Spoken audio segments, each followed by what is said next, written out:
Good afternoon, Kassis and Manan. Today you are doing research on which subject?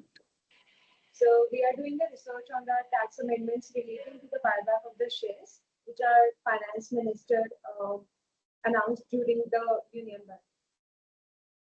Okay, can you just explain that what are the provisions which are being introduced in the Finance Act 2024? Yeah, sure. Before going to the tax amendments which are done by the finance minister in the buyback of the shares, first we will look into the what were the provisions earlier which are applicable on the buyback of the shares.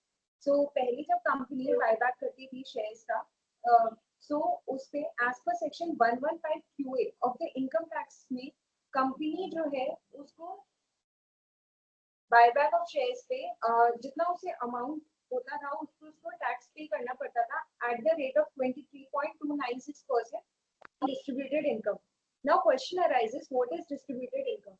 So it is basically the difference between the amount the company paid to the shareholders on the buyback and the amount it received by the company at the time of the issuing of the shares.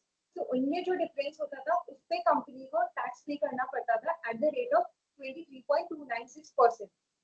And the second thing, जो tax company पे करती थी under section 115 QA, it is not deductible as a business expense.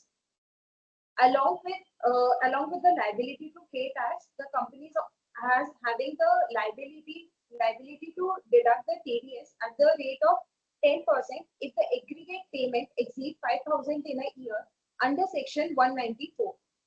Now जो tax treatment होता था share holders के लिए पहले ऐसा कुछ भी नहीं था. पूरी लाइबिलिटी जो होती थी टैक्स को पे करने की वो कंपनी पे होती थी. शेयर होल्डर्स को कुछ भी पे नहीं करना होता था, वो इस चीज से एग्जेम्प्टेड.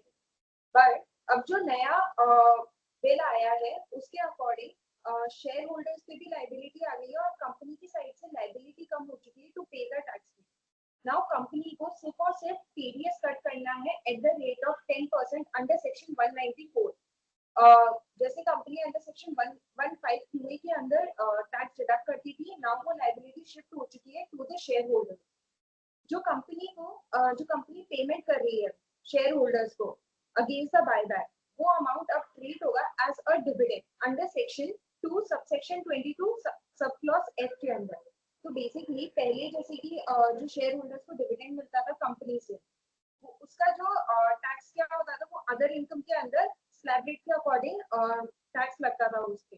उसी तरीके से अब जो कंपनी शेयर होल्डर्स को बायबैक के अगेंस्ट पैसे दे रही है उस पे भी ट्रीटमेंट होगा same as the dividend. Now the next further treatment will be given by the money.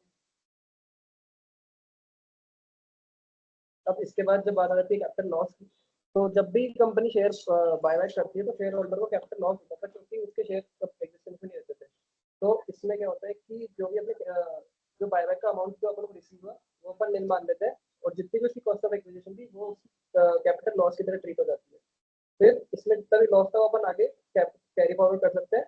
और इसमें इन द ईयर जिसमें बायबैक हुआ है उसमें डिले हो जाता है कैपिटल लॉस का क्लेम करने से. और जितने भी नॉन रेसिडेंट शेयर होल्डर्स है उनको DTAA के तहत जितने भी बायबैक की इनकम है उसमें एनालाइज करना पड़ता है कि ये टैक्सेबल है या नहीं है.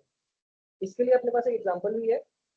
अगर जैसे किसी इंसान ने 1000 शेयर खरीदे फॉर 40 रुपीज इन 2021 और उसके बाद कंपनी बायबैक लाई नवंबर में इस साल 2024 में, जिसमें उसने खरीदे कि कंपनी ने उस आदमी से 200 शेयर 60 रुपीज के लिए वापस ले लिए.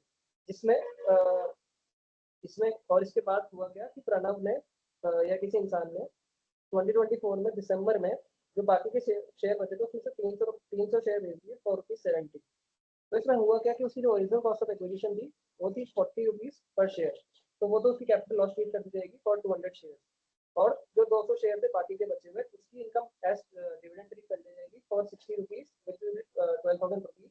और जो कंपनी बायबैक कर रही है जो कि 200 शेयर पे 60 रुपीज से 12,000 रुपीज उस पर वो TDS डिडक्ट करेगी अंडर सेक्शन 194 जो कि वो 5,000 से ऊपर है. और बाकी जो उसका जो 8,000 का लॉस है वो आगे कैरी फॉरवर्ड कर सकता है for any other transaction. So these were the tax amendments relating to the buyback on the shares. तो इससे एक इम्प्लीकेशन ये भी होगा कि अब कंपनी जो है डिस्करेज हो जाएगी फॉर द बायबैक, क्योंकि टैक्स ट्रीटमेंट जो है अब शेयर होल्डर्स की तरफ जा रहे हैं, तो share holders will not be interested to go for the buyback, the company issues. तो उसकी वजह से अब बायबैक जो है उस होने के कम चांसेस है। दैट डजंट मीन कि आप कंपनी बायबैक ही नहीं कर सकते शेयर्स का। Yes, I think Kashish you are right, क्योंकि अगर बायबैक करने के ऊपर सबसे पहले तो कंपनी जो है वो टैक्स काटेगी, उसके बाद it will be treated as dividend in the hands of the shareholder, and then also the cost of acquisition of those shares will not be deducted from that dividend. Rather, it will be treated as a capital loss, which can be further adjusted in some future capital gain, which will be earned by the shareholders. So I think this is purely an